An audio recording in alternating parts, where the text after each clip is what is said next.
நம்ம வேலாயுதம் ப்ரோக்கு தான் சொல்லணும். ஏன்னா என்ன இதுக்கு முன்னாடி அவர் பார்த்ததே கிடையாது. இந்த ஷூட்டுக்கு முன்னாடி நேரில் வந்து மீட் பண்ணுங்கன்னு சொல்லி பல வாட்டி கேட்டிருக்காப்புல. ஆனால் என்னால் மீட் பண்ணவே முடியல. ஏன்னா அவங்க ஒரு டேட் சொல்லுவாங்க, அந்த டேட்டுக்கு நான் போக முடியாது. அப்போ தான் ஷூட் வரும்.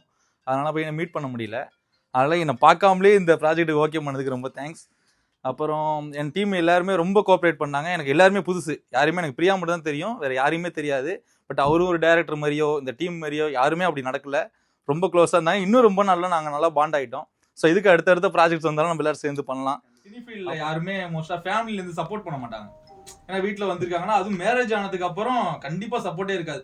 உனக்கே தேவையில்லாத வேலை, நீ தான் ஆஃபீஸ் போறியே போய் பாரு அப்படின்லாம் சொல்லாமல் அவங்க கூட இருந்து இவ்வளோ சப்போர்ட் பண்ணுறது இவங்க ஃபர்ஸ்ட் இவங்களுக்கு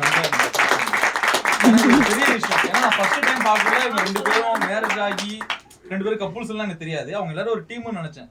வந்து பார்த்ததுக்கு அப்புறம் தான் எனக்கு தெரிஞ்சிச்சு, ஓ நீ 2 பேரும் மேரேஜ் ஆயிடுச்சா. இதுல என்னன்னா இவங்களுக்கு ஒரு குழந்தை ஒண்ணு இருக்கு. ஸோ அந்த குழந்தைய வீட்டுல விட்டுட்டு அந்த பாப்பாக்கு எல்லா அரேஞ்ச்மெண்ட்ஸ் பண்ணிட்டு 2 பேரும் சேர்ந்து எஃபோர்ட் போட்டிருக்காங்க அந்த டீம் ஃபுல்லா. அதுதான் அதனால இவங்க 2 பேருக்கும் ரொம்ப நன்றி.